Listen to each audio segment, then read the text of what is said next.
മാസങ്ങളിൽ ഏറ്റവും ശ്രേഷ്ഠമായത് ഷഹ്റുല്ലാഹില്ലദീ തദ്ഊനഹുൽ മുഹറം. റമദാൻ കഴിഞ്ഞിട്ടോ, റമദാൻ കഴിഞ്ഞാൽ പിന്നെയാണിത്. അള്ളാഹുവിന്റെ മാസം എന്നാ പറഞ്ഞത്. ഷഹ്റുല്ലാഹില്ലദീ തദ്ഊനഹുൽ മുഹറം. മുഹറം എന്ന് നിങ്ങൾ വിളിക്കുന്ന അള്ളാന്റെ മാസമായ മുഹറം ഏറ്റവും ശ്രേഷ്ഠമായ മാസമാണെന്ന് നബിയുനാ റസൂലുള്ളാഹി സ്വല്ലല്ലാഹു അലൈഹി വസല്ലം. അല്ലാഹു സുബ്ഹാനഹു വ തആല 12 മാസങ്ങളായിട്ട് അല്ലാഹു നിശ്ചയിച്ചതാണ്. അതിൽ 4 പരിശുദ്ധങ്ങളാണ്, ഹുറുമാണ്, മുഹറമാണ്, വളരെ പവിത്രമാണ്. ഫലാ തുദ്ലിമൂ ഫീഹിന്ന അൻഫുസകും. നിങ്ങൾ നിങ്ങളോട് ദുൽമ ചെയ്യരുത്, നിങ്ങൾ നിങ്ങളോട് ദുൽമ ചെയ്യരുത്. അങ്ങനെ പറഞ്ഞാൽ ഈ 4 മാസത്തിൽ ദുൽമ ചെയ്യരുത്. അപ്പൊ 4 മാസം കഴിഞ്ഞാൽ പറ്റുമെന്നാണോ അതിനർത്ഥം? അല്ലല്ല. 4 മാസത്തിൽ എന്തായാലും എന്ത് ചെയ്യരുത്? ചെയ്യരുത്, അല്ലെങ്കിലും ചെയ്യരുത്. ഈ 4 മാസങ്ങളുടെ ശ്രേഷ്ഠത അങ്ങനെയാണ്. അതുകൊണ്ട് ആർക്കും ഉൽമ വരുന്നൊരു പണി നിങ്ങൾ ചെയ്തേക്കരുത്. അങ്ങനെയാണ് അതിന് ചില മുഫസ്സിരീങ്ങൾ അർത്ഥം കൊടുത്തത്. ഇബ്നു അബ്ബാസ് റളിയല്ലാഹു അൻഹുവിന്റെ ഒരു അത്ഭുതകരമായ തഫ്സീറുണ്ട്. അവിടെ മഹാനവറുകൾ പറഞ്ഞു, ഫിൽ 12. ആ 4 മാസത്തിൽ ഉൽമ ചെയ്യരുതെന്നല്ല, ആ 12 മാസത്തിലും ഉൽമ ചെയ്യരുത്. 4 പവിത്രമാണ്. ഫലാ തുദ്ലിമൂ ഫീഹിന്ന. അവകളിൽ എന്ന് പറഞ്ഞത് 4ലേക്ക് മാത്രമല്ല, 12 ശഹറൻ, 12 മാസം എന്നല്ലേ പറഞ്ഞത്. ആ 12 മാസത്തിലും നിങ്ങൾ അക്രമം ചെയ്യരുത്. നിങ്ങളുടേതല്ലാത്തത് ആരോട് പിടിച്ചു വാങ്ങല്ലേ. പലരുടെയും അവകാശം നിങ്ങളുടെ കയ്യിലുണ്ടെങ്കിൽ പിടിച്ചു വെക്കരുത്, കൊടുത്തേക്കണേ. ആരെങ്കിലും മാനസികമായി പീഡിപ്പിക്കരുത്. തൊഴിലാളികൾക്ക് ശമ്പളം കൊടുക്കാതെ ഇടങ്ങാറാക്കരുത്. നിങ്ങൾ ആരെയും ദുൽമ ചെയ്യരുത്. എപ്പോ? 12. ഈ 12 കൊല്ലം മുഴുവൻ. പിന്നെ സമയമില്ലല്ലോ, മരിക്കോൾ അതന്നെ നിയമം. ദുൽമ പാടില്ല. അള്ളാഹുവിന് ഇഷ്ടമില്ലാത്തൊരു വിഷയം. മനുഷ്യൻ ഓരോരുത്തരും ഉമ്മാന്റെ വയറ്റിൽ പോകുന്നത് അവനവന്റെ ഒരു കൃത്യമായൊരു എക്സിസ്റ്റൻസ് അള്ളാഹു നൽകിയിരിക്കുക. ആരും ആരുടെയും അസ്തിത്വത്തിന്റെ മേൽ കൈവെക്കരുത്. നമുക്ക് ജീവിക്കാൻ അവകാശമുള്ള പോലെ പുറത്താൾക്ക് അവകാശം. ഏത് നാട്ടിൽ നിന്ന് വന്നവനാവട്ടെ, ഏത് പാസ്പോർട്ടുള്ളവ, ഏത് ഭാഷ സംസാരിക്കട്ടെ, ആരും ജനിച്ചു വീഴുന്ന ഓരോ കുഞ്ഞിനും അള്ളാഹു മുസ്തഖില്ലൻ, ഓരോരുത്തർക്കും ഇൻഡിപെൻഡന്റ് ആയിട്ട് ജീവിക്കാനുള്ള ഒരു സംവിധാനം അള്ളാഹുന്റെ ഭൂമിയിൽ വെച്ചിട്ടുണ്ട്. ആരും ആരെയും അതിക്രമിക്കരുത്, ആരുടെയും അവകാശത്തിന്റെ മേൽ കൈവെക്കരുത്. ആ നിയമം നിലനിൽക്കെ തന്നെ ഈ 4 മാസങ്ങൾ നിർബന്ധമായും നിങ്ങൾ ശ്രദ്ധിക്കണം എന്ന് റസൂലുള്ളാഹി സ്വല്ലല്ലാഹു അലൈഹി വസല്ലം. നബിതങ്ങൾ ആ 4 മാസങ്ങളെ കുറിച്ച് പറഞ്ഞിട്ട് സലാസുൻ മുതവാലിയാസുൻ, 4 മാസം തുടരെയാണ്. ഇരിക്കട്ടെ, ഈ 12 അറബി മാസം പഴക്കാതെ ചൊല്ലാൻ അറിയുന്നവരൊന്ന് കൈപൊക്കിയാട്ടെ. നമ്മൾ അറിഞ്ഞിരിക്കണം. നമ്മുടെ ശറഅ കണക്കാക്കിയ, അതായത് മഹാനായ ഉമർ ബിൻ ഖത്താബ് റളിയല്ലാഹു അൻഹു ഇപ്പോ ഹിജ്റ വന്നതിന് ശേഷം റസൂലുള്ളാഹി തങ്ങളുടെ വഫാത്തും കഴിഞ്ഞ്, ഹിജ്റ കഴിഞ്ഞ് 10 വർഷം വരെ നബി തങ്ങൾ മദീനയിൽ താമസിക്കുന്നു സ്വല്ലല്ലാഹു അലൈഹി വസല്ലം. അത് കഴിഞ്ഞിട്ട് തങ്ങൾ വഫാത്താകുന്നു. ഹിജ്റയുടെ 17ാമത്തെ വർഷമാണ് ഹിജ്റ കലണ്ടർ നിയമത്തിൽ വരുന്നത്. ഹിജ്റയുടെ 17ാം വർഷം എന്ന് പറഞ്ഞാൽ നബി സല്ലല്ലാഹു അലൈഹി വസല്ലം തങ്ങൾ വഫാത്തായിട്ട് 7 കൊല്ലം കഴിഞ്ഞതിന്റെ ശേഷമാണ് ഹിജ്റ കലണ്ടർ വരുന്നത്. ആരായിരുന്നു അന്നത്തെ ഖലീഫ? ആരായിരുന്നു? ഉമർ ഇബ്നുൽ ഖത്താബ് റളിയല്ലാഹു അൻഹു. 7 ആയിട്ടുള്ളൂ. 2 വർഷം സിദ്ദീഖ് റളിയല്ലാഹു അൻഹു, 10 വർഷം ഉമർ തങ്ങള്, 12 വർഷം ഉസ്മാൻ തങ്ങള്, 6 വർഷം അലി റളിയല്ലാഹു അൻഹു. അപ്പൊ ടോട്ടൽ എത്ര വർഷമായി? 30 വർഷം. അൽ ഖിലാഫത്തു ബഅദി 30 സന. എന്റെ കാലശേഷം ഖിലാഫത്ത് 30 കൊല്ലമാണെന്ന് റസൂലുള്ളാഹി സ്വല്ലല്ലാഹു അലൈഹി വസല്ലം. ഒരു അത്ഭുതകരമായ ഹദീസാണ്. തങ്ങള് വഫാത്താകുന്നതിന് മുമ്പേ പറഞ്ഞു, അൽ ഖിലാഫത്തു ബഅദി 30 സന. 30 കൊല്ലമാണ് സത്യസന്ധമായ ഖിലാഫത്ത് എന്റെ കാലശേഷം നടക്കുക. സുമ്മ യകൂനു മുൽക്കൻ ഗദൂദാ. പിന്നെ അതിക്രമങ്ങൾ നടക്കുന്ന രാജഭരണം വരാനുണ്ട് എന്ന് പറഞ്ഞു. സിദ്ദീഖ് തങ്ങൾ 2 കൊല്ലം, ഉമർ തങ്ങൾ 10, 12, ഉസ്മാൻ തങ്ങൾ 12 കൊല്ലം, 24, അലി തങ്ങൾ 6 കൊല്ലം, 30 കൃത്യമാണ്. അൽ ഖിലാഫത്തു ബഅദി 30 സന. ഉമർ ഇബ്നുൽ ഖത്താബ് റളിയല്ലാഹു അൻഹുവിന്റെ കാലത്ത് അബൂ മുസൽ അശ്അരി തങ്ങളാണ് ഈ സംഭവം പറഞ്ഞത്. അന്ന് ഞങ്ങൾക്ക് റസായിലു മിൻ ഉമർ റളിയല്ലാഹു അൻഹുവിന്റെ കത്ത് ഞങ്ങൾക്ക് വരും. അപ്പോ അവരൊക്കെ പല രാജ്യങ്ങളിലും ഗവർണർമാരായിട്ട് ജോലി ചെയ്യാൻ. ഉമർ തങ്ങൾ എഴുതുക, ഈ ഷഅബാനിൽ ഇങ്ങനെ ചെയ്യണം, അല്ലെങ്കിൽ റജബിൽ ഇങ്ങനെയൊക്കെ വരുമ്പോ ഈ കത്തെത്താൻ ഒരുപാട് സമയമെടുക്കും. അപ്പോ ഇത് ഏത് റജബാണ്? കഴിഞ്ഞ റജബിനെ കുറിച്ചായിരുന്നോ ഈ പറഞ്ഞത്? എന്തെങ്കിലും വിഷയം അങ്ങനെ ഉണ്ടാവും? അത് വരാൻ പോകുന്ന റജബാണോ കഴിഞ്ഞതാണോ? ഒരു കാലഘട്ടത്തെ ബേസ് ചെയ്യാൻ പറ്റുന്നില്ല. അന്നൊക്കെ സ്വഹാബിമാരെ കൃത്യമായൊരു സമയം, ഒരു സംഭവം നടന്നാൽ ആ സംഭവത്തെ ആസ്പദമാക്കിയിട്ട് സംഭവങ്ങളൊക്കെ പറയാം. ബദർ യുദ്ധം കഴിഞ്ഞ് 1 കൊല്ലം കഴിഞ്ഞിട്ടാണ് അവന്റെ കല്യാണം ഉണ്ടായത്, അങ്ങനെ പറയും. ഉഹദ് കഴിഞ്ഞ് 4-ാം മാസത്തിലാണ് ഇവരെ പ്രസവിക്കപ്പെട്ടത്. അന്നത്തെ സംഭവങ്ങളെ ബേസ് ചെയ്തിട്ടാ പറയാം. അപ്പൊ ഉമർ റളിയല്ലാഹു തആല അൻഹു ചോദിച്ചു സ്വഹാബികളോട്, നമുക്കൊരു കലണ്ടർ വേണ്ടേ? ഹുർമുസാനുൽ ഫാരിസി അദ്ദേഹം പറഞ്ഞു ഉമർ തങ്ങളോട്, പേർഷ്യക്കാരുടെ കലണ്ടർ ഉണ്ട്, നമുക്കത് സ്വീകരിച്ചാൽ എന്താ? മുസ്ലിം പറഞ്ഞു അത് വേണ്ട, അവർ തീയാരാധകരല്ലേ. റോമക്കാരും ഗ്രീക്കുകാരും ഉപയോഗിക്കുന്ന കലണ്ടർ ഉണ്ട്, നമുക്ക് അത് ആലോചിച്ചാൽ എന്താന്ന് ചോദിച്ചു. അത് നമുക്ക് വേണ്ട എന്ന് പറഞ്ഞു. എന്നാ പിന്നെ എന്താവണം? മിൻ അവ്വലി യൗമിൻ അഹഖു അൻ തഖൂമ ഫീഹി. ഉമർ തങ്ങൾ പറഞ്ഞു, എനിക്ക് തോന്നുന്നു മിൻ അവ്വലി യൗമിൻ അഹഖു അൻ തഖൂമ ഫീഹി. അല്ലാഹു സുബ്ഹാനഹു വ തആല ആദ്യ ദിവസം എന്ന് അല്ലാഹു തആല പറഞ്ഞില്ലേ, ആ ദിവസം ഏതാണ്? അത് റസൂലുള്ളാഹി സ്വല്ലല്ലാഹു അലൈഹി വസല്ലം തങ്ങൾ മദീനയിലേക്ക് കാലുകുത്തിയ ദിവസമാണ്. അതാണ് അല്ലാഹു പറഞ്ഞ ആദ്യ ദിവസം മുതൽ തഖ്വയിൽ അധിഷ്ഠിതമായ പള്ളി എന്ന് പറഞ്ഞ മസ്ജിദ് ഖുബാ. ഖുബാ പള്ളിയെ സംബന്ധിച്ചാണ് പറഞ്ഞത്. മസ്ജിദുൽ ഇറാർ ചരിത്രമൊക്കെ നമ്മൾ കേട്ടതാണ് അല്ലെ. ഫിത്ന ഉണ്ടാക്കാൻ വേണ്ടി ഉണ്ടാക്കിയ പള്ളി. ലാ തഖും ഫീഹി അബദ, നബിയെ നിങ്ങൾ ഒരിക്കലും നിസ്കരിക്കരുത്. ലമസ്ജിദുൻ ഉസ്സിസ അല തഖ്വ മിൻ അവ്വലി യൗമിൻ. ആദ്യ ദിവസം മുതൽ തഖ്വയിൽ സ്ഥാപിക്കപ്പെട്ടൊരു പള്ളിയുണ്ടല്ലോ നബിയെ. لمسجد أسس على التقوى من أول يوم أحق أن تقوم فيه رجال يحبون أن يتطهروا والله يحب المطهرين. നബിയെ, നല്ല മനസ്സുശുദ്ധിയുള്ള ആളുകൾ ആ പള്ളിയിലുണ്ട് നബിയെ. അള്ളാഹുവിനെ ഓർക്കുന്ന ആളുകളാണ് ആ പള്ളിയിലുള്ളത്. ആ പള്ളി ആദ്യ ദിവസം മുതലേ തഖ്വയിൽ നിർമ്മിക്കപ്പെട്ടതാണ്. എന്ന് പറഞ്ഞാൽ തങ്ങൾ മദീനയിലേക്ക് വന്നിട്ട് ഒട്ടകം മുട്ടുകുത്തിയില്ലേ, തങ്ങൾക്ക് വീട് വേണം. ഓരോരുത്തർ വിളിച്ചു, നബി എന്റെ വീട്ടിൽ, എന്റെ വീട്ടിൽ. തങ്ങൾ പറഞ്ഞു, എന്റെ ഒട്ടകം എന്റെ ഒട്ടകത്തെ വിട്ടേക്കണേ, അത് അള്ളാഹുവിനാൽ നിയന്ത്രിക്കപ്പെടുന്ന ഒട്ടകമാണ്. ആ ഒട്ടകം മുട്ടുകുത്തുന്നു. ആ ഒട്ടകം മുട്ടുകുത്തിയിടത്ത് നബി തങ്ങൾ വീട് വെക്കാൻ വേണ്ടി പറഞ്ഞു. അത് നബിയുടെ വീടല്ല, ആർക്കുള്ള വീടാണ്? അള്ളാഹുവിനുള്ള വീടാണ്. ആദ്യമായി നബി തങ്ങൾ ചെയ്ത പണി അതാണ്. അള്ളാഹുവിനൊരു വീട് വെച്ചു കൊടുത്തു.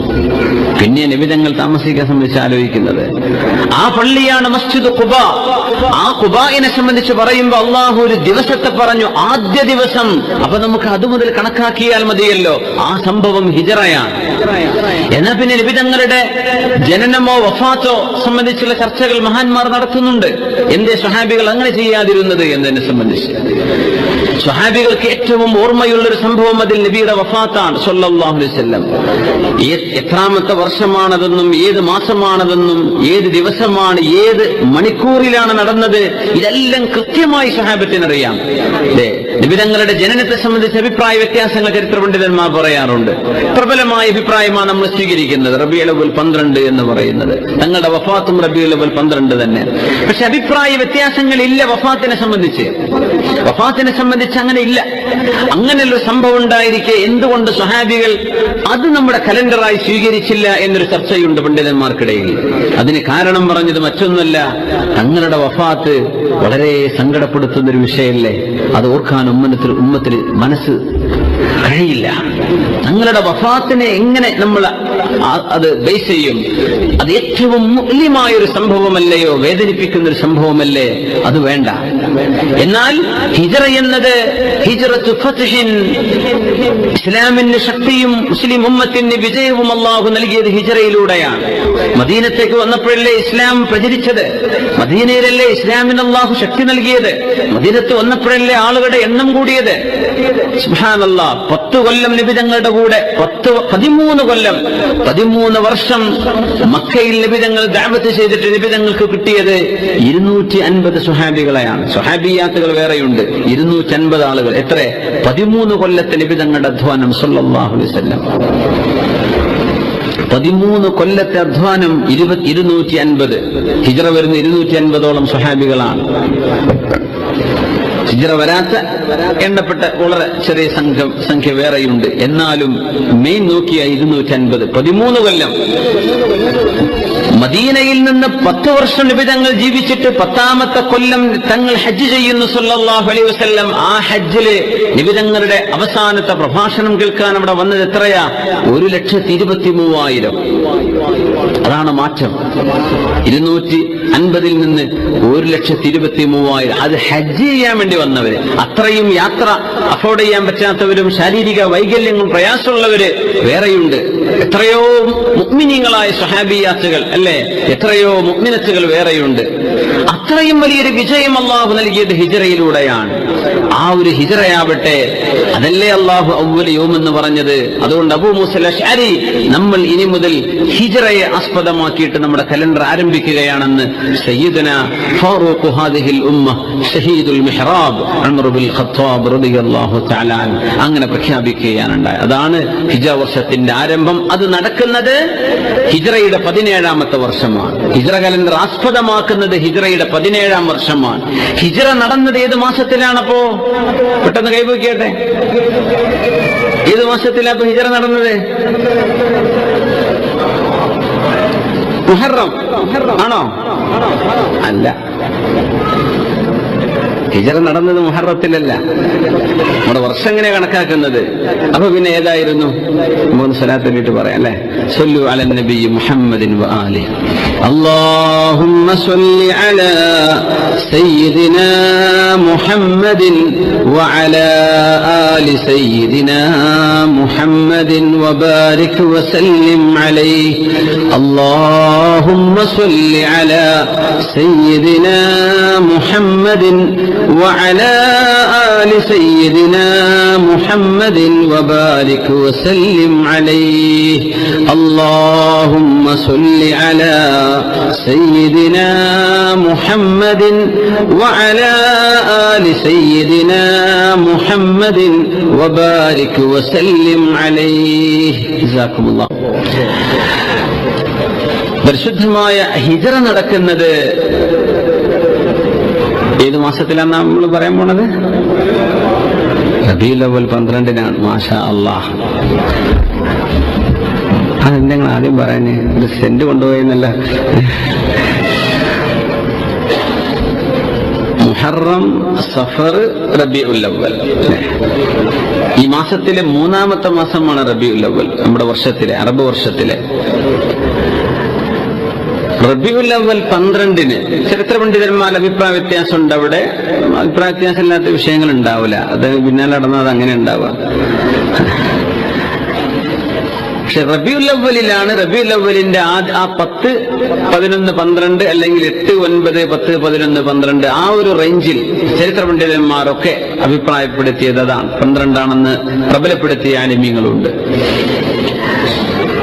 അവിടെ മുതൽ അന്നാണ് ഹിജ്റ നടക്കുന്നത്. വല്ലാത്ത അത്ഭുതം. തങ്ങളുടെ ജനനം 12-ന്, റബീഉൽ അവ്വൽ 12-ന് തങ്ങളുടെ വഫാത്ത് നടക്കുന്നു. ആ റബീഉൽ അവ്വലിൽ തന്നെയാണ് റസൂലുള്ളാഹി സ്വല്ലല്ലാഹു അലൈഹി വസല്ലം തങ്ങളുടെ ഹിജ്റ നടക്കുന്നത്.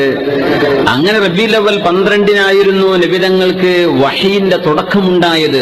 വഹീന്റെ തുടക്കം ആയിഷ ബീവി റളിയല്ലാഹു അൻഹ കിതാബ് ബദിഇൽ വഹി, ഇമാം ബുഖാരി തങ്ങളുടെ സ്വഹീഹിൽ എങ്ങനെയാണ് നബി തങ്ങൾക്ക് വഹി തുടങ്ങിയത്? ആദ്യം തുടങ്ങിയത് വഹിയായിട്ട് ഖുർആൻ ഇറങ്ങുന്നത് ഇഖ്റ ബിസ്മി റബ്ബിക്കല്ലദീ ഖലഖ റമളാനിലാണ്. പക്ഷെ അതിന്റെ മുമ്പ് ഖുർആൻ വരുന്നതിന് മുമ്പ് നിബിതങ്ങൾക്ക് ഇന്നമാ യറാ റുഅ്യാ സാദിഖ, നിബിതങ്ങൾക്ക് സത്യസന്ധമായ സ്വപ്നങ്ങൾ ഉണ്ടാകുമായിരുന്നു.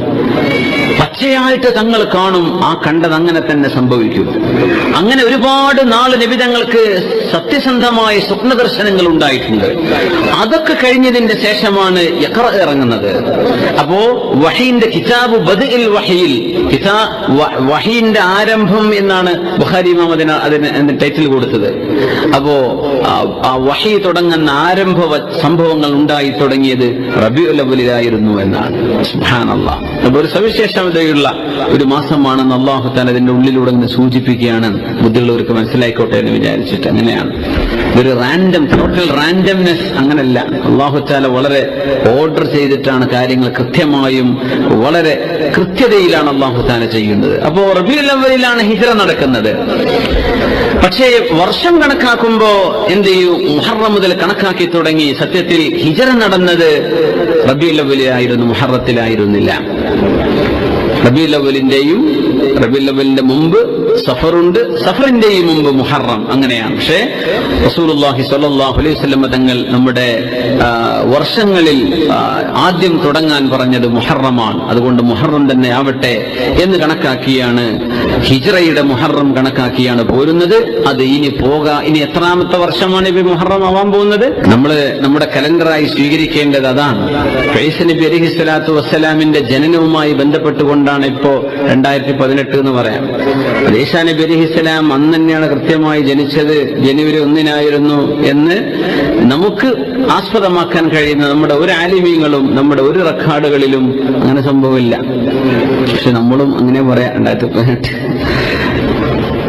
നമ്മൾ കണക്കാക്കി പോരുന്ന അങ്ങനെയാ. നമ്മൾ കണക്കാക്കേണ്ടത് എന്താണ്? ഹിജറ വർഷമാണ്. അത് നമ്മളെങ്കിലും എന്ത് ചെയ്യണം? അത് ഇല്ലായ്മയായിക്കൊണ്ടിരിക്കുകയാണ്. നമ്മൾ നിലനിർത്തി കൊണ്ടുവരണം. അള്ളാഹു സഹായിക്കട്ടെ. ആമീൻ യാ റബ്ബൽ ആലമീൻ.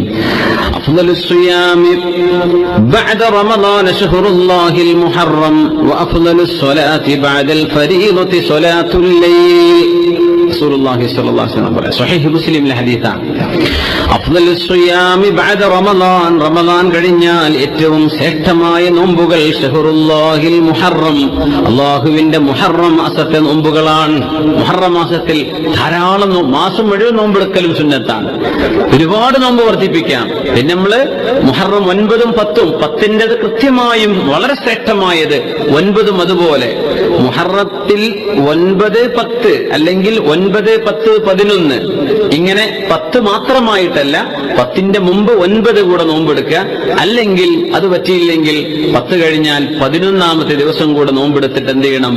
10ന്റെ കൂടെ മുമ്പോ ശേഷമോ ഒന്ന് കൃത്യമായി നമ്മൾ ചേർത്തെടുക്കണം എന്നാണ്. അത് മുമ്പ് 9 എടുക്കലാണ് ഏറ്റവും നല്ലത്. 9 എടുക്കുക, എന്നിട്ട് 10 എടുക്കുക. അഫ്ളലുസ് സിയാമി ബഅദ റമളാൻ, റമളാൻ കഴിഞ്ഞാൽ ശ്രേഷ്ഠമായ നോമ്പുകൾ ഉള്ളത് ശഹ്റുല്ലാഹിൽ മുഹറം, അല്ലാഹുവിന്റെ മുഹറം മാസത്തെ നോമ്പുകളാണ്. വഅഫ്ളലുസ് സ്വലാത്തി ബഅദൽ ഫരീള, ഫർള് നിസ്കാരങ്ങൾ കഴിഞ്ഞാൽ പിന്നെ ഏറ്റവും ശ്രേഷ്ഠമായ നിസ്കാരം സ്വലാത്തുൽ ലൈലി, രാത്രിയിലെ തഹജ്ജുദ് നിസ്കാരമാണെന്ന് നബിയുനാ റസൂലുള്ളാഹി സ്വല്ലല്ലാഹു അലൈഹി വസല്ലം. ഒരാൾ വന്ന് അബൂദറുൽ ഗിഫാരി റളിയല്ലാഹു അൻഹു പറയുന്നു, സഅൽതു നബിയ സ്വല്ലല്ലാഹു അലൈഹി വസല്ലം, ഞാൻ അല്ലാഹുവിന്റെ റസൂലിന്റെ അരികത്ത് വന്ന് നബിയോട് ചോദിച്ചു, അല്ലാഹുവിന്റെ തിരുദൂതരെ, അയ്യുൽ ലൈലി ഖൈർ വ അയ്യുൽ അശ്ഹുരി അഫ്ളലു. നബിയെ, രാത്രിയിൽ ഏറ്റവും നല്ല സമയം ഏതാണ്? നമ്മൾ രാത്രി നിസ്കരിക്കണം, രാത്രി ഖുർആൻ ഓതണം, രാത്രി കുറച്ച് വിർദ് ചൊല്ലണം, ദിക്ർ ചൊല്ലണം ഒക്കെ ഉണ്ടാവുമ്പോ ഏത് സമയത്താ ചെയ്യേണ്ടത്? ഏതാ ഏറ്റവും നല്ല സമയം? നമുക്കൊക്കെ വരുന്നൊരു സംശയമാണത്. അബൂദറുൽ ഗിഫാരി തങ്ങൾ ചോദിച്ചു, നബിയെ അയ്യുൽ ലൈലി ഖൈർ, രാത്രിയിലെ ഏത് സമയമാണ് ഏറ്റവും നല്ലത്? ഖാല ഖൈറുൽ ലൈലി ജൗഫുഹു, രാത്രിയിലെ ഏറ്റവും നല്ല സമയം അതിന്റെ ഏറ്റവും ഉള്ളിൽ കിടക്കുന്ന സ്ഥലമാണ് പറഞ്ഞ രാത്രിയുടെ മധ്യഭാഗം. അപ്പൊ റമളാൻ കഴിഞ്ഞാൽ പിന്നെ മുഹറമാണ് എന്നും പറയാൻ പറ്റൂല എന്നാണ്. ആശൂറ എന്ന് പ്രത്യേകത ഉണ്ട്. പക്ഷെ മുഹറം മാസത്തിൽ മൊത്തമുള്ള നോമ്പ്, അറഫയുടെ നോമ്പ് ആശൂറയിനേക്കാണ് ശ്രേഷ്ഠതയുള്ള നോമ്പാണ് അറഫയുടെ നോമ്പ്. തുകഫിറു സനത്തൽ മാദിയ വസ്സനത്തൽ മുഖബില, വരാനുള്ള ഒരു വർഷവും കഴിഞ്ഞ ഒരു വർഷവും പൊറുപ്പിക്കുന്ന നോമ്പാണ് അറഫയുടെ നോമ്പ്, അല്ലേ? അയ്യാമുൽ ബീദിന്റെ നോമ്പ്, ഒരു മാസത്തിലെ 13, 14, 15 ദിവസങ്ങളിലെ നോമ്പ്, മറ്റു സവിശേഷമായ നോമ്പുകൾ, അതൊക്കെ മാറ്റിവെച്ചാൽ പിന്നെ ഉള്ള മുത്തലക്ക് നോമ്പുകളിൽ ഏറ്റവും ശ്രേഷ്ഠം മുഹറം മാസത്തിൽ നോക്കുന്ന നോമ്പാണ്. പക്ഷെ ആ മുത്തലക്കിനേക്കാളും ശ്രേഷ്ഠത വരും മുഹറത്തിലെ തന്നെ ആശുറാഇന്റെ നോമ്പ്, അതിൽ ഏറ്റവും ശ്രേഷ്ഠമായ നോമ്പാണ്. അതിനെ സംബന്ധിച്ച് വേറെ ഹദീസുകളിൽ റസൂലുള്ളാഹി സ്വല്ലല്ലാഹു അലൈഹി വസല്ലം പഠിപ്പിച്ചു തരുന്നു. അല്ലാഹു അത് നോക്കാനൊക്കെ നമുക്ക് തൗഫീഖ് നൽകട്ടെ. ആമീൻ യാ റബ്ബൽ ആലമീൻ. മാസങ്ങളിൽ ഏറ്റവും ശ്രേഷ്ഠമായത് ശഹ്റുല്ലാഹിൽ ലദീ തദ്ഊനഹുൽ മുഹറം. റമളാൻ കഴിഞ്ഞിട്ടോ, റമളാൻ കഴിഞ്ഞാൽ പിന്നെയാണിത്. അല്ലാഹുവിന്റെ മാസം എന്നാ പറഞ്ഞത്. ഷഹറുല്ലാഹില്ലദീ തദ്ഊനഹുൽ മുഹറം, മുഹറം എന്ന് നിങ്ങൾ വിളിക്കുന്ന അള്ളാന്റെ മാസമായ മുഹറം ഏറ്റവും ശ്രേഷ്ഠമായ മാസമാണെന്ന് നബിയുനാ റസൂലുള്ളാഹി സ്വല്ലല്ലാഹു അലൈഹി വസല്ലം. അള്ളാന്റെ മാസം എന്ന് പറയാൻ കാരണം അലാ ശറഫിഹി വഫദ്ലിഹി തദുല്ലു അലാ ശറഫിഹി വഫദ്ലിഹി. ഹാഫിദ് ഇബ്നു റജബ് തങ്ങൾ പറയാം, അതിന് അള്ളാഹു നൽകിയ ശ്രേഷ്ഠതയാണ് ഇതിന്റെ കാരണം. അള്ളാഹുവിന്റെ അള്ളാന്റെ ഒട്ടകം എന്ന് പറഞ്ഞില്ലേ സ്വാലിഹ് നബിയുടെ ഒട്ടകത്തെ കുറിച്ച്, ശ്രേഷ്ഠത കൊണ്ടാണ്. അള്ളാന്റെ വീടാണ് കഅബ, ബൈത്തുല്ലാഹ് അൻ തുഹിറ ബൈതിയ ലിത്വായിഫീന വറാകിഇ വറുക്ഇ സുജൂദ്, അല്ലെങ്കിൽ അള്ളാഹുവിന്റെ ഭവനം എന്ന് കഅബയെ സംബന്ധിച്ച് പറഞ്ഞ ഭാഗം ബൈതിയ, അള്ളാന്റെ വീട്. ഇതിന്റെ ശ്രേഷ്ഠത കൊണ്ട് തന്നെ അത്രയും ശ്രേഷ്ഠമായ മാസമാണ് ഷഹ്റുല്ലാഹിൽ മുഹറം. റമദാൻ കഴിഞ്ഞാൽ സവിശേഷതയുള്ള മാസമാണ് അല്ലാഹു സുബ്ഹാനഹു വ തആല. മാസം നമ്മുടെ വർഷത്തിൽ ആദ്യത്തെ മാസം മുഹറമാണ്. വർഷം അവസാനിക്കുന്നതും ഒരു സവിശേഷമായ മാസമാണ് അല്ലെ. നമ്മുടെ അറബ് വർഷം അവസാനിക്കുന്ന മാസം ഏതാണ്? നമ്മളിപ്പോ നിൽക്കുന്ന ദുൽഹിജ്ജ, അത് മുഹറമായ മാസമാണ്. യുദ്ധം ഹറാമായ മാസം, സവിശേഷമായ മാസം, വളരെ പവിത്രമായ 4 മാസങ്ങളിൽ ഒന്നുകൊണ്ടാണ് ഈ വർഷം ആരംഭിക്കുന്നത്. അങ്ങനത്തെ ഒരു വർഷം കൊണ്ടാണ് ഈ വർഷം അവസാനിക്കാൻ പോകുന്നത്. നബി സല്ലല്ലാഹു അലൈഹി വസല്ലം തങ്ങൾ മദീനയിലേക്ക് കടന്നു വരികയാണ്, ഹിജ്റ ചെയ്ത് കടന്നു വരികയാണ് സല്ലല്ലാഹു അലൈഹി വസല്ലം. മദീനത്തേക്ക് വന്നപ്പോ മദീനക്കാരെ നോമ്പ് നോൽക്കുന്നുണ്ട്. ഇതിന് അത്ഭുതം എന്താ വെച്ചാല് ആശൂറയുടെ നോമ്പ് ജാഹിലിയ്യ കാലം മുതൽ അറബികൾ നോൽക്കുന്നുണ്ട്. ആയിഷ ബീവി റളിയല്ലാഹു അൻഹ ഹദീസിൽ ഇത് പറയുന്നുണ്ട് സല്ലല്ലാഹു അലൈഹി വസല്ലം. നബി തങ്ങളുടെ പ്രിയപ്പെട്ട ഭാര്യ ആയിഷത്തു സിദ്ദീഖ റളിയല്ലാഹു അൻഹ മഹദി പറയുന്നു, ജാഹിലിയ്യ കാലത്ത് നബി തങ്ങളുടെ വരവിന് മുമ്പ് തന്നെ ജാഹിലിയക്കാർ ആശൂറയുടെ നോമ്പ് നോൽക്കുമായിരുന്നു. അത് എന്തിനാ നോറ്റിരുന്നത് അറിയില്ല. ഇസ്മായിൽ നബി അലൈഹിസ്സലാമോ ഇബ്രാഹിം നബി അലൈഹിസ്സലാമോ അവർക്ക് പഠിപ്പിച്ചു കൊടുത്ത എന്തെങ്കിലും ഒരു പ്രത്യേകത കൊണ്ടായിരിക്കണം. മൂസാ നബിന്റെ ചരിത്രം അവർക്കറിയില്ല, മക്കക്കാർക്ക് അറിയുമായിരുന്നില്ല. അവര് ഇസ്മായിൽ നബിയിൽ നിന്നാണ് ദീൻ പഠിക്കുന്നത്, അവരുടെ ഉപ്പ ഇബ്രാഹിം നബി അലൈഹി ഇസ്ലാമിൽ നിന്ന്. അന്നു മുതലേ ആശൂറയുടെ നോമ്പ് അവർ നോക്കുന്നുണ്ട്. നബി സല്ലല്ലാഹു അലൈഹി വസല്ലം തങ്ങളും മക്കയിലെ 13 കൊല്ലം തങ്ങൾ ആശൂറ നോറ്റിട്ടുണ്ട്. മദീനയിൽ വന്ന് 2ാമത്തെ വർഷം വരെ നബി തങ്ങൾ നിർബന്ധിപ്പിച്ചു നോക്കുമായിരുന്നു ആശൂറയുടെ നോമ്പ്. ആശൂറയുടെ നോമ്പ് നോൽക്കാൻ വേണ്ടി പറയും. മദീനയിലേക്ക് നബി തങ്ങൾ കടന്നു വന്ന് സല്ലല്ലാഹു അലൈഹി വസല്ലം, അങ്ങനെ ഒരു ഹദീസ് തന്നെ ഉണ്ട്, തങ്ങൾ മദീനയിൽ മുഴുവനും ആളുകളോട് വിളിച്ചറിയിക്കാൻ വേണ്ടി പറഞ്ഞു സല്ലല്ലാഹു അലൈഹി വസല്ലം. മദീനക്കാരായ മുഴുവൻ ആളുകളോടും പറഞ്ഞു, ഇന്ന് നേരം വെളുക്കുമ്പോ നോമ്പ് നോച്ച ആളുകൾ ആ നോമ്പ് പിടിച്ചു നിൽക്കട്ടെ. നോമ്പ് നിൽക്കാത്ത ആളുകൾ, ഭക്ഷണം കഴിച്ചവരുണ്ടോ, മഗ്രിബ് വരെ ഒന്നും ഇനി കഴിക്കരുത്, ഇത് ആശൂറയുടെ ദിവസമാണ് എന്ന് നബി തങ്ങൾ മദീനത്തേക്ക് കയറിയപ്പോ പറഞ്ഞിട്ടുണ്ട് സല്ലല്ലാഹു അലൈഹി വസല്ലം.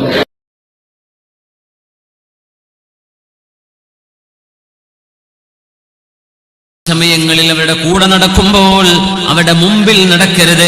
രാത്രി സുരക്ഷ വേണമെങ്കിൽ മാത്രം മുമ്പിൽ നടക്കാം, അല്ലെങ്കിൽ രാത്രിയിൽ ഇന്നൊക്കെ ഏറ്റവും വെളിച്ചൊക്കെ ഉള്ളതല്ലേ, അവരാണ് മുമ്പിൽ പോവേണ്ടത്. 3 എന്ത് ചെയ്യാൻ പറ്റുന്നു? മാതാപിതാക്കളുടെ മുഖത്തേക്ക് തുറിച്ചു നോക്കരുത്. ഇംഗ്ലീഷിലൊക്കെ സ്റ്റെയർ എന്ന് പറയൂലേ, ഡോണ്ട് സ്റ്റെയർ അറ്റ് മീ. കുട്ടികളൊക്കെ തുറിച്ചു നോക്കുക എന്ന് പറഞ്ഞാൽ ഒരു വലിയ മോശപ്പെട്ട സംഭവമാണ്. നമുക്ക് അറിയുമെന്നറിയില്ല. പള്ളിയിലൊക്കെ ചില ആൾക്കാരൊക്കെ ഇങ്ങനെ ഇരുന്നിട്ട് നോക്കി പേടിപ്പിക്കുന്ന ആൾക്കാരൊക്കെ ഉണ്ട്. ആരെങ്കിലുമൊക്കെ വരുന്ന ആദ്യമായിട്ട് നിസ്കരിക്കാൻ വരുന്നവരൊക്കെ ഉണ്ടാവും. ഓലൊക്കെ നോക്കിയിട്ട് അടിമുടിയൊക്കെ നോക്കിയിട്ട് ഇങ്ങോട്ട് സ്കാൻ ചെയ്യും. ആ മനുഷ്യൻ പിന്നെ ആ പള്ളിക്ക് നിസ്കരിക്കാൻ വരില്ല. നമ്മൾ ഒരാളെ തുറിച്ചു നോക്കാൻ പാടില്ല. ഇങ്ങനെ നോക്കുക, ഒരാളുടെ മുഖത്തേക്ക് അങ്ങ് തുറച്ചിങ്ങനെ എന്തോ ഒരു കുറ്റം, ഒരു കുറ്റാന്വേഷണത്തിന് ഒരു ഡിറ്റക്റ്റീവിനെ പോലെ നോക്കരുത്. മാതാപിതാക്കളുടെ മുഖത്തേക്ക് അങ്ങനെ തുറിച്ചു നോക്കാൻ പാടില്ല എന്ന് മഹാന്മാർ പറയുന്നു.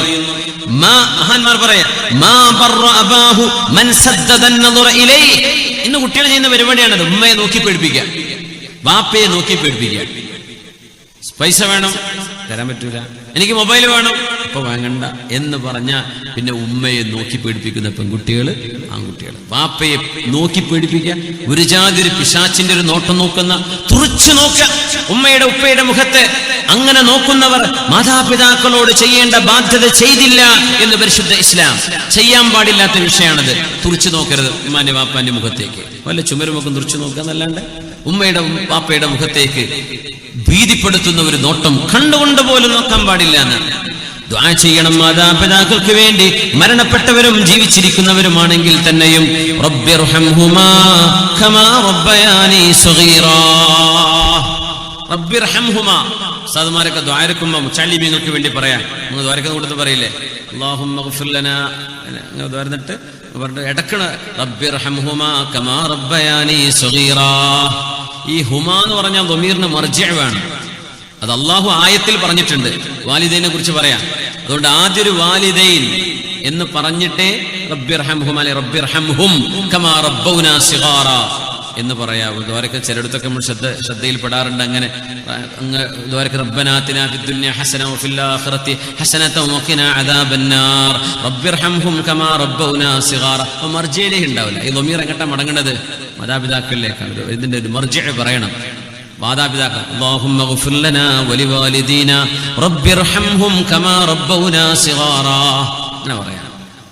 ശ്രദ്ധിക്കാൻ വേണ്ട മുതഅല്ലിമീങ്ങൾക്കുള്ളതാണ്, സാധാരണക്കാർക്കുള്ളതല്ല. ആ ഒരു മർജിഅ് ദമീർ പറയുമ്പോൾ ഇതിന്റെ മർജിഅ് പറയണം, മുമ്പ് പറഞ്ഞിരിക്കണം. ആയത്തിൽ അത് വന്നതുകൊണ്ടാണ് റബ്ബിർഹംഹുമാ എന്ന് പറഞ്ഞു പോരുന്നത്. അല്ലെങ്കിൽ റബ്ബിർഹം വാലിദയ്യ, എന്റെ മാതാപിതാക്കൾക്ക് പുറത്തു കൊടുക്കണേ എന്ന് തന്നെ അത് വരയ്ക്കേണ്ടത്. ഇബ്രാഹിം നൂഹ് നബി അലൈഹിസ്സലാമിന്റെ ദുആയുണ്ട്, റബ്ബിഗ്ഫിർലി വലിവാലിദയ്യ വലിമൻ ദഖല ബൈതിയ മുഅ്മിനാ വലിൽ മുഅ്മിനീന വൽ മുഅ്മിനാത്ത്. കൂട്ടത്തിൽ ഒന്നുകൂടെ പറയട്ടെ, ഇന്ന് വെള്ളിയാഴ്ച ഖുതുബയുള്ള ദിവസമാണല്ലോ. ഈ ഖുതുബയുടെ അവസാന ഭാഗം ഉമർ ഇബ്നു അബ്ദുൽ അസീസ് തങ്ങളുടെ കാലം മുതലുള്ള ആ ഒരു ആയത്തുണ്ടല്ലോ നമ്മൾ ഓതുന്ന, ബിസ്മില്ലാഹിർ റഹ്മാനിർ റഹീം, ഇന്നല്ലാഹ യഅ്മുറു ബിൽ അദ്ലി വൽ ഇഹ്സാൻ വഈതാഇ ദിൽ ഖുർബാ وينهى عن الفحشاء والمنكر والبغي يعظكم لعلكم تذكرون ولذكر الله أكبر والله يعلم ما تصنعون. അത് കഴിഞ്ഞിട്ടല്ലേ ഇഖാമത്ത് കൊടുക്കുക. ഖത്തീബ് ഉസ്താദന്മാരോട് സുഹൃത്തുക്കളോട് സൂചിപ്പിക്കുകയാണ്, ആ ആയത്തിൽ വഖഫ് ചെയ്യുമ്പോഴേ ചിലരെങ്കിലും വൽ ബഗി യഅദുകും ലഅല്ലകും എന്ന് പറയും. അങ്ങനെ മൂന്ന് കാര്യങ്ങളാണ് അംറ് ചെയ്യുന്നത്, മൂന്ന് കാര്യങ്ങളാണ് അവിടെ നഹി ചെയ്യുന്നത്. ഇന്നല്ലാഹ യഅ്മുറു ബിൽ അദ്ലി വൽ ഇഹ്സാനി വഈതാഇ ദിൽ ഖുർബാ. അതിൽ ഇഹ്സാൻ ഈതാഇ ദിൽ ഖുർബ വയൻഹാ അനിൽ ഫഹ്ശാഇ വൽ മുൻകരി വൽ ബഗി. ഇത് മൂന്നും ചെയ്യരുത്. അപ്പോൾ ബഗീന്റെ അവിടെ വഖഫ് ചെയ്യാണെങ്കിൽ വൽ ബഗി യഅദുകും, അങ്ങനെയല്ല, വൽ ബഗി യഅദുകും ലഅല്ലകും തദക്കറൂൻ വലദിക്റുല്ലാഹി അക്ബർ വല്ലാഹു യഅലമു മാ തസ്നഊൻ. ഇത് ലൈവ് കേൾക്കുന്നവരുണ്ട്, അവർക്ക് വേണ്ടിയിട്ട് ഇവിടെ ഉള്ളവർക്ക് തെറ്റുപറ്റി എന്നല്ല ഞാൻ പറയുന്നത്. അങ്ങനെ ആർക്കെങ്കിലും ഉപകാരപ്പെട്ടോട്ടെ എന്ന് വിചാരിച്ചിട്ട് പറയാം. വൽ ബഗി യഅദുകും പോവരുത്, വൽ ബഗി ബാക്കക്ക് വയൻഹാ അനിൽ ഫഹ്ശാഇ വൽ മുൻകരി വൽ ബഗി ഇടക്കട്ടെ. അങ്ങനെയാണ് അത് വരേണ്ടത്. അല്ലെങ്കിൽ അർത്ഥവ്യത്യാസവും ആയത്തിന്റെ ആ ഒരു ഘടനയിലും അത് അസുഖകരമായ അർത്ഥം വരും. അത് അള്ളാഹു കാര്യങ്ങൾ മനസ്സിലാക്കാൻ തൗഫീഖ് നൽകട്ടെ. മഹാനായ നൂഹ് നബി അലൈഹിസ്സലാം ചെയ്ത ദുആയുണ്ട്, റബ്ബിഗ്ഫിർലി വലിവാലിദയ്യ, പടച്ചവനെ എനിക്കും എന്റെ മാതാപിതാക്കൾക്കും പുറത്തു തരയണമേ. എന്റെ വീട്ടിൽ മുസ്ലിമായി കടന്നു വന്ന എല്ലാ ആണുങ്ങൾക്കും പെണ്ണുങ്ങൾക്കും പുറത്തു കൊടുക്കണമേ. നൂഹ് നബി അലൈഹിസ്സലാമിന്റെ വളരെ വിശാലമായൊരു ദുആയാണത്. മാതാപിതാക്കൾ ദുആ ചെയ്തു കൊടുക്കുക. 4 മാതാപിതാക്കൾക്ക് വേണ്ടി സ്വതഖ ചെയ്യുക. മാതാപിതാക്കൾക്ക് വേണ്ടി പാപമോചനം ചോദിക്കുക. പിന്നെ വഅലാണ്, നാളെ മറ്റന്നാൾ 4 ദിവസം ഇവിടെ വഅലുണ്ട്. നമ്മൾ സംഭാവന ചെയ്യണം. നമ്മൾ ഈ ബക്കറ്റ്, എന്താ ബക്കറ്റ് അവിടെ വന്ന് നിന്ന് പോയത്, അത് അല്ലേ സംഭാവന വേണ്ടേ? ആരുമില്ലല്ലോ. ഇങ്ങനെ ഒരു മാഷാ അല്ലാഹ്, എല്ലായിടത്തും ബക്കറ്റ് വേഗം വരും. പെട്ടെന്ന് വരും. ഇത് എല്ലാവർക്കും സ്വതക്ക ചെയ്യാനൊരു ആഗ്രഹം ഉണ്ടാവുമല്ലോ. എന്തെങ്കിലും കരുതി കൊണ്ടുവന്നിട്ടുണ്ടെങ്കിൽ അത് നിങ്ങൾ കൊടുക്കുക. നാളെ നിങ്ങൾ വരുമ്പോൾ എന്ത് ചെയ്യുക, എന്തെങ്കിലും ഉമ്മ വാപ്പമാർ മരിച്ചു പോയവരുണ്ടെങ്കിൽ അവരുടെ പേരിൽ ദുആ ചെയ്യാൻ വേണ്ടി കൊടുക്കുക. എന്താ കാര്യം എന്നറിയാം, നിങ്ങൾക്കും കിട്ടും, ഉമ്മാക്കും വാപ്പാക്കും അതിന്റെ കൂലി കിട്ടും. അല്ലേ, അത് അതിനുള്ള ബക്കറ്റ് തന്നെയല്ലേ? ആണോ? അതിന് പോയി വന്നതാണോ? പെണ്ണുങ്ങടുത്ത് പോയിട്ടുണ്ട്, ആണുങ്ങൾക്ക് കൂലിയിട്ടുണ്ടേ. ബിസ്മില്ലാ. അപ്പൊ എന്ത് ചെയ്യാ, എല്ലാരും കൊടുക്കുക. അൽഹംദുലില്ലാഹ്. കൊടുത്തു ബിസ്മില്ല. ആരെങ്കിലും സ്വതക്ക കൊണ്ടുവന്നിട്ടുണ്ടെങ്കിൽ അവർക്ക് കൊടുക്കാം. ഒന്നും നിർബന്ധിക്കാനില്ല കേട്ടോ. ഇൻഷാ അല്ലാഹ്. ഇൻഷാ അല്ലാഹ്. നല്ല നമ്മുടെ 25 കൊല്ലമായിട്ട് പ്രവർത്തിക്കുന്ന ഒരു ദഫ് സംഘമാണിത്. ഒരുപാട് പാവപ്പെട്ട യതീമക്കൾക്ക് ഖിദ്മത്ത് ചെയ്യുന്ന, സേവനവും സുരക്ഷയും ചെയ്യുന്ന ഒരു സംഘടനയാണിത്. ഇൻഷാ അല്ലാഹ്. എന്നോട് കുമ്പോൾ തങ്ങളും പറഞ്ഞു അവർക്കൊക്കെ സഹായിക്കണമെന്ന് ആൾക്കാരോട് പറയണം, നന്നായിട്ട് പറയണമെന്ന് പറഞ്ഞിട്ടുണ്ട്. അതുകൊണ്ട് വേണ്ടി പറയാണ്. ഇൻഷാ അല്ലാഹ് നന്നായിട്ട് സഹായിക്കണേ, നല്ല സഹായം കൊടുക്കും. ഇൻഷാ അല്ലാഹ്. അല്ലാഹു കബൂലാക്കട്ടെ. ആമീൻ യാ റബ്ബൽ ആലമീൻ. മാതാപിതാക്കൾക്ക് വേണ്ടി ദുആ ചെയ്യുക, ഇസ്തിഗ്ഫാർ ചെയ്യുക, അവരുടെ പേരിൽ സ്വതക്ക ചെയ്യുക. ദുആ ചെയ്യുന്നതിനെ സംബന്ധിച്ച് ഒരു ഹദീസിൽ വന്നിട്ടുണ്ട്, ഹബീബായ നബി തങ്ങൾ പറയുന്നു, ഇന്നല്ലാഹ അസ്സ വജല്ല യർഫഉ ദറജതൽ അബ്ദി സ്വാലിഹി ഫിൽ ജന്നഹ്. സ്വാലിഹായ മനുഷ്യൻ അല്ലാഹു തആല സ്വർഗ്ഗലോകത്തെ സ്ഥാനം അല്ലാഹു ഉയർത്തി കൊടുക്കുമ്പോൾ അയാൾ പറയും, യാ റബ്ബി അന്നാലി ഹാദിഹി, എന്തേ റബ്ബേ എനിക്ക് സ്ഥാനം ഉയരാൻ കാരണം? സ്വർഗത്തിൽ ഒരുപാട് തട്ടുകളുണ്ടെന്നാണ്. ഒരു ബിൽഡിങ്ങിന്റെ തട്ട് പോലെയല്ല, ഒരു തട്ടും അടുത്ത തട്ടുമിടയിലുള്ള വ്യത്യാസം മാ ബൈന സമാഇ വൽ അർദ്, ആകാശവും ഭൂമിയും തമ്മിലുള്ള വ്യത്യാസമുണ്ടെന്ന് ഹബീബുനാ റസൂലുള്ളാഹി സ്വല്ലല്ലാഹു അലൈഹി വസല്ലം. അപ്പോ എന്തേ പടച്ചവനെ എനിക്ക് ഒരു അപ്ഗ്രേഡ് തന്നത് എന്ന് ചോദിക്കുമ്പോ അള്ളാഹുവിന്റെ മറുപടി വരും, ബിസ്തിഗ്ഫാരി വലദിക ലക, നിങ്ങളുടെ മകൻ നിങ്ങൾക്ക് വേണ്ടി പൊറുക്കലിനെ ചോദിച്ചിട്ടുണ്ടായിരുന്നു, അതുകൊണ്ട് സ്ഥാനമുയർന്നതാണ്. യാ ലഹ, എന്തൊരു ഭാഗ്യമാണതല്ലേ. ഖബറിൽ കിടക്കുന്ന വാപ്പയെ അല്ലാഹു തആല സ്ഥാനം ഉയർത്തുകയാണ്. കാരണം എന്തേ? ജീവിച്ചിരിക്കുന്ന മക്കൾ ദുആയിരക്കാൻ പടച്ചവന്റെ ഉപ്പാക്ക് പുറത്തു കൊടുക്കണേ, മരിച്ചുപോയ വാപ്പാക്ക് പുറത്തു കൊടുക്കണേ, ഉമ്മാക്ക് പുറത്തു കൊടുക്കണേ എന്ന ദുആ സ്വീകരിക്കപ്പെടുമ്പോ ഉമ്മയുടെ ഉപ്പയുടെ സ്ഥാനം അല്ലാഹു ഉയർത്തി കൊടുക്കുന്നുണ്ടെന്ന് ഹബീബുനാ റസൂലുള്ളാഹ്. ഒരു ആള് വന്ന അല്ലാഹുവിന്റെ ഹബീബിനോട് പറയുന്നു, നബിയേ, എന്റെ ഉമ്മ മരണപ്പെട്ടിരിക്കുന്നു. ഇന്ന ഉമ്മി തൂഫിയത് അയംഫഉഹാ ഇൻ തസദ്ദഖ്തു അൻഹാ, എന്റെ ഉമ്മാക്ക് പകരം ഞാൻ സ്വതക്ക ചെയ്താൽ അത് ഉമ്മാക്ക് ഉപകാരപ്പെടുമോ? ഉമ്മ മരിച്ചുപോയി നബിയെ, ഉമ്മാക്ക് വേണ്ടി എന്തെങ്കിലും സ്വതക്ക ചെയ്യാൻ പറ്റുമോ? ഖാല നഅം, ഹബീബായ തങ്ങൾ പറഞ്ഞു, നഅം, അതെ. فإن لي مخرافا فأشهدك أني قد تصدقت به عنها. നബിയേ, എനിക്ക് നല്ലൊരു തോട്ടമുണ്ട്, നല്ല പഴവർഗ്ഗങ്ങളുള്ള തോട്ടം, അതിനാണ് മിഹ്റാഫ് എന്ന് പറയാം. നല്ല പഴവർഗ്ഗങ്ങളുള്ള തോട്ടമുണ്ട്, ആ തോട്ടം ഉമ്മാക്ക് പകരമായി ഞാൻ സ്വതക്ക ചെയ്യുകയാണ് എന്ന് ഹബീബിനെ സാക്ഷിയാക്കി സ്വതക്ക ചെയ്തു. നമ്മളൊക്കെ പറയില്ലേ, പണ്ടൊക്കെ അങ്ങനെയല്ലേ, 10 സെന്റ് ഉമ്മാന്റെ പേരില്, ഈ തെങ്ങുംതോട്ടം വാപ്പാന്റെ പേരില്, ഇത് ഭർത്താവിന്റെ പേരില്, ഇത് ഭാര്യയുടെ പേരില്, അങ്ങനെയല്ലേ നമുക്ക് നമ്മുടെ പള്ളികൾക്ക് വഖഫ് സ്വത്തുണ്ടായത്. ഇന്ന് നമ്മളെ അനങ്ങിയ അറബികളെ പിന്നാലെ പോവാണ്. അറബിനെ കിട്ടാറുണ്ടോ പള്ളി എടുക്കാൻ? അറബി ഉണ്ടോ മൂത്രപ്പുര ഉണ്ടാക്കാൻ? അറബി ഉണ്ടോ മഖാം എന്നാക്കാൻ? നമുക്ക് ചെയ്യാൻ പറ്റും, നമ്മൾ ചെയ്യണ്ടേ? നമ്മൾ ചെയ്താലേ നമുക്ക് കൂലി കിട്ടൂ. നമ്മൾ ചെയ്യണ്ടേ? നമ്മൾ മടിയന്മാരായിട്ട് ഇരിക്കുക, കൂലൊന്നും വേണ്ട, അത്യാവശ്യമായി എന്നാ വിചാരം. യാ അല്ലാഹ്, ചെറിയൊരു വിഷയം വരുമ്പോഴേക്ക് നമ്മൾ ഓടുകയാണ്, ആരെങ്കിലും സഹായിക്കാൻ പുറം നാട്ടുന്നുണ്ടോ? നമ്മുടെ നാട്ടുകാരൊക്കെ മുമ്പ് ചെയ്ത അവരുടെയൊക്കെ തുച്ഛമായ ശമ്പളം കൊണ്ടുണ്ടാക്കിയ പള്ളികളല്ലേ നമ്മുടെ നാട്ടിലെ വലിയ ജുമുഅത്ത് പള്ളികളൊക്കെ. പൊന്നാനി പള്ളി മുതല്, കാസർഗോഡ് തളങ്കര പള്ളി മുതല്, നമ്മുടെ നാടുകളിലെ പഴയകാല പള്ളികളൊക്കെ ആ നാട്ടുകാരുണ്ടാക്കിയതല്ലേ. ഗൾഫിൽ നിന്ന് അറബികൾ കൊണ്ടെന്നാണോ? അല്ലല്ലോ. നമുക്ക് ചെയ്യാൻ പറ്റും, നമ്മൾ തന്നെ ചെയ്യും. അള്ളാഹു അതിന് തൗഫീക്ക് കൊടുക്കുന്നവർക്ക് അതിന് ഭാഗ്യം ഉണ്ടാവും. അള്ളാഹു നമുക്ക് തൗഫീക്ക് നൽകട്ടെ. ഉമ്മയുടെ പേരിൽ നബിയെ മദീനയിലെ ഏറ്റവും നല്ല കാരക്കുകൾ ഉണ്ടാകുന്ന തോട്ടം എന്റെ ഉമ്മയുടെ പേരിൽ സ്വതക്ക ചെയ്യുന്നു നബിയെ എന്ന് ഹബീബിനോട് പറഞ്ഞു. വേറെ ഒരാൾ വന്ന് പറയുന്നു നബിയോട്, ഇന്ന ഉമ്മി സൽസുലിബത് നഫ്സുഹാ വലം തൂസി വഅظنها ലൗ തകല്ലമത് തസദ്ദഖത്.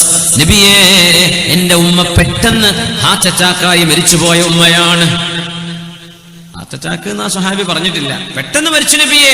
ഒന്നും സംസാരിക്കാൻ പറ്റിയിട്ടില്ല ഉമ്മാക്ക്. പക്ഷെ എനിക്ക് തോന്നുകയാണ്, ഉമ്മാക്ക് സംസാരിക്കാൻ കഴിയുമായിരുന്നുവെങ്കിൽ ഉമ്മ എന്തെങ്കിലും സ്വതക്ക പള്ളികൾക്കോ ദീനിനോ കൊടുക്കുമായിരുന്നു. പക്ഷേ ഉമ്മാക്ക് മിണ്ടാൻ കഴിഞ്ഞില്ല. എന്റെ ഒരു സുഹൃത്ത് വടകര ഭാഗത്ത്, യാ അല്ലാഹ്, അള്ളാഹു അദ്ദേഹത്തിന് ദീർഘായുസ്സും ആഫിയത്തും കൊടുക്കട്ടെ, സയ്യിദന്മാരും ഉസ്താദന്മാരൊക്കെ വലിയ മുഹബ്ബത്ത് ചെയ്യുന്ന ഒരു മഹാൻ. അദ്ദേഹം രണ്ട് ദിവസം മുമ്പ് വിളിച്ചിട്ട് കാര്യം പറഞ്ഞു, എനിക്ക് പെട്ടെന്നൊരു തലകറക്കം വന്നുപോയി, ഞാനങ്ങോട്ട് വീണു, ആശുപത്രിയിൽ പോയി എന്നൊക്കെ പറഞ്ഞു. എന്റെ വിഷമം അതല്ല, പെട്ടെന്ന് അങ്ങോട്ട് വീണപ്പോഴേ എനിക്ക് ലാ ഇലാഹ ഇല്ലല്ലാഹ് എന്ന് ചൊല്ലാൻ കഴിഞ്ഞിട്ടില്ലല്ലോ, ഞാനത് മരിക്കാന്നാ വിചാരിച്ചത്. പിന്നെയാണ് എന്റെ ബാലൻസിന് എന്തോ കുഴപ്പമായിരുന്നു എന്ന് അറിഞ്ഞത്. എനിക്ക് കലിമ ചൊല്ലാൻ കഴിഞ്ഞില്ലല്ലോ എന്ന് പറഞ്ഞ കരയാണ്. റബ്ബേ, അങ്ങനെയൊക്കെ മരിക്കണ നേരത്ത് ഒറിജിനൽ മരണം നടക്കുമ്പോ എനിക്കങ്ങനെ ഓർമ്മ വരാണ്ടായി പോവോ? അങ്ങനെ തലകറങ്ങി വീണപ്പോ എനിക്കത് ചൊല്ലാൻ തോന്നിയില്ലല്ലോ എന്ന് പറയാൻ. സുബ്ഹാനല്ലാഹ്, കരയെന്നെയാണ് വിഷമിച്ചിട്ട്. സുബ്ഹാനല്ലാഹ്, നമുക്കൊക്കെ ആഖിബത്ത് നന്നാക്കി തരട്ടെ. അവർക്ക് നമുക്കൊക്കെ അല്ലാഹു ആഫിയത്തും സലാമത്തും നൽകട്ടെ. ആമീൻ. മരണസമയത്ത് കലിമ ചൊല്ലാൻ തൗഫീഖ് അല്ലാഹു നൽകട്ടെ. ഇബ്നുൽ ഖയ്യിം, അല്ലാമ ഇബ്നുൽ ജൗസി, അബ്ദുറഹ്മാൻ ഇബ്നുൽ ജൗസി തങ്ങൾ പറയുന്നുണ്ട്, ഞാൻ നല്ല സ്വാലിഹായ മനുഷ്യനാണെന്നൊക്കെ വിചാരിച്ച് നടന്നിരുന്ന ഒരാൾ. ഞാൻ വിചാരിച്ച ആൾ വലിയ അള്ളാന്റെ വലിയാണ്. പക്ഷെ മരിക്കാൻ നേരത്ത് പറയാണ്, റബ്ബി വലംതനി, റബ്ബി വലംതനി, പടച്ചോനെ നീ എന്നോട് ഈ പണി കാണിച്ചല്ലേ, പടച്ചോനെ നീ എന്നെ ആക്രമിച്ചല്ലേ, അല്ലാഹുവേ നീ എനിക്ക് ദുൽമ ചെയ്തല്ലേ എന്ന് പറഞ്ഞിട്ടാണ് മരിച്ചത്. കലിമ ചൊല്ലി കൊടുക്കുമ്പോൾ ഇയാൾ ഇതാ പറയണത്, പടച്ചോനെ നീ എന്നെ കുഴക്കല്ലേ. അള്ളാഹുവിനെ പഴിചാരി മരിച്ചുപോയി. ആ സീന് കണ്ടതിന് ശേഷം എനിക്ക് മരണം പേടിയാണ് എന്ന് അല്ലാമ ഇബ്നുൽ ജൗസി, മില്യൺ കണക്കിന് കിതാബുകൾ, പേജുകൾ കിതാബ് എഴുതിയ മഹാനാണ് അബ്ദുറഹ്മാൻ ഇബ്നുൽ ജൗസി തങ്ങൾ. എനിക്കതിന് ശേഷം പേടിയായി പോയി. വിചാരിക്കൂലേ, നല്ല മനുഷ്യന്മാരൊക്കെ ശരിക്കും അങ്ങനെ തന്നെ നല്ല നിലക്ക് മരിക്കണ്ടേ? പക്ഷേ എന്തോ ഒരു കുരുത്തക്കേട് എന്തെങ്കിലും സംഭവിച്ചിട്ടുണ്ടാവും. കലിമ ചൊല്ലാൻ പറ്റിയില്ല. അല്ലാഹുവേ നീ കാത്തുരക്ഷിക്കണേ റബ്ബേ. ഇന്ന ഉമ്മി സുലിബത് നഫ്സുഹാ വലം തൂസി. നബിയേ, എന്റെ ഉമ്മാക്ക് വസിയത്ത് ചെയ്യാൻ കഴിയാതെ എന്റെ ഉമ്മ ഈ ലോകത്തോട് വിട പറഞ്ഞു. നബിയേ, ഉമ്മാക്ക് വസിയത്ത് ചെയ്യാൻ കഴിയുമായിരുന്നെങ്കിൽ ഉമ്മ വസിയത്ത് ചെയ്യുമായിരുന്നു. ആ ഉമ്മാക്ക് പകരം ഞാനൊരു സദഖ ചെയ്താൽ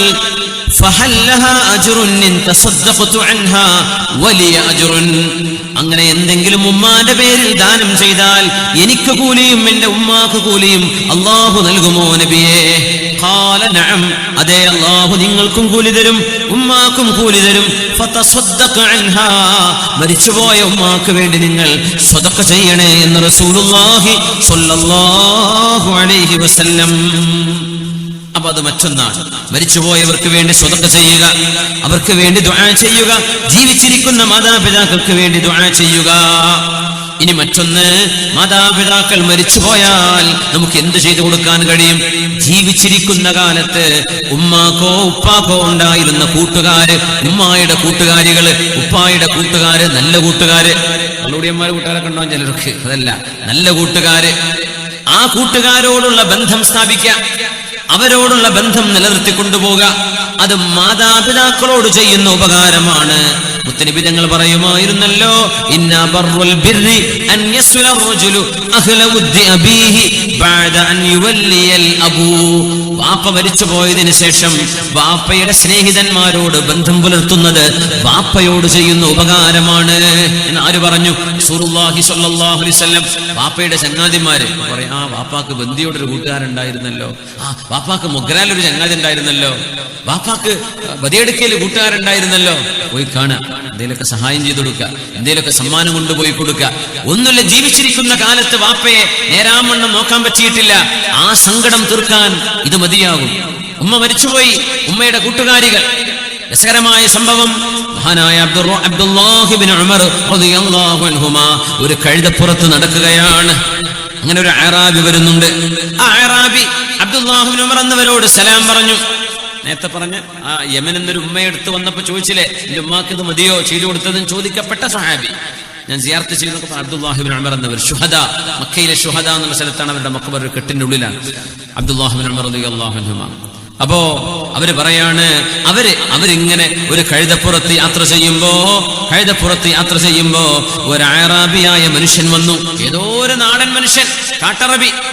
സലാം പറഞ്ഞിട്ടുള്ളൂ, കഴുതപ്പുറത്ത് ഇറങ്ങിയിട്ട് ദാ ഈ കഴുതകൾ കൊണ്ടുപോയിക്കോളി, തലപ്പാവും കൊടുത്തു, ഇത് നിങ്ങൾക്ക് തന്നെയാണ് ഇത് എടുത്തോളി എന്ന് പറഞ്ഞ് തലപ്പാവും വെച്ചു കൊടുത്തു, കുറെ സമ്മാനം കൊടുത്തു. അപ്പോ മഹാനായ ഇബ്നു ദീനാർ റഹ്മത്തുള്ളാഹി അലൈഹി അടുത്തുണ്ട്. അസ്ലഹക്കല്ലാഹ്, അബ്ദുല്ലാഹി ഇബ്നു ഉമർ ചെയ്തതൊക്കെ നല്ല പണി തന്നെ. അഅറാബികൾക്ക് 10 റിയാൽ കൊടുത്താൽ തന്നെ ധാരാളം. നിങ്ങൾ യാത്ര ചെയ്യുന്ന കഴുതയും, ഇങ്ങനെ നിങ്ങളൊരു സ്വിഫ്റ്റ് വാനിൽ പോവാണ്, വണ്ടി പോവാണ്, നിർത്തിയിട്ട് ഒരാൾ കാറേജ് കൊണ്ടുപോയി രജിസ്ട്രേഷൻ നിന്റെ പേരിലാക്കി തരാം, മുലുക്കിയും കൊണ്ടുപോയി രജിസ്ട്രേഷൻ എടുത്തോ, വണ്ടി എടുത്തോ, പൈസയും ബാഗും ഒക്കെ കൊടുക്കുകയാണ്. ഇങ്ങനെ ആരെങ്കിലും ചെയ്യോ? അതും ഏതോ നാട്ടുമ്പുറത്തുള്ള ഒരാളെ കണ്ടപ്പോ. അപ്പൊ ഇബ്നു ഉമർ തങ്ങളോട് ചോദിച്ചു, അഅറാബികളല്ലേ, കുറച്ചു കൊടുത്താൽ തന്നെ അവർക്ക് വലിയ സന്തോഷമാണ്, കുറച്ചു കൊടുത്താൽ തന്നെ സന്തോഷമാണ്, അവരോട് ഇങ്ങനെ വാരിക്കോരി കൊടുക്കേണ്ട കാര്യമുണ്ടോ എന്ന് ചോദിച്ചപ്പോ അബ്ദുല്ലാഹി ഇബ്നു ഉമർ എന്നവർ കൊടുത്ത മറുപടി, ഈ അഅറാബിയുടെ വാപ്പ എന്റെ വാപ്പ ഉമർ എന്നവരുടെ കൂട്ടുകാരനായിരുന്നു. ഇങ്ങനെ ഈ അഅറാബിന്റെ വാപ്പ എന്റെ വാപ്പയുടെ കൂട്ടുകാരനായിരുന്നു. അതുകൊണ്ട് എന്റെ വാപ്പയായ ഉമർ റളിയല്ലാഹു അൻഹുവിനോട് ഞാൻ ചെയ്ത ഉപകാരമാണത്.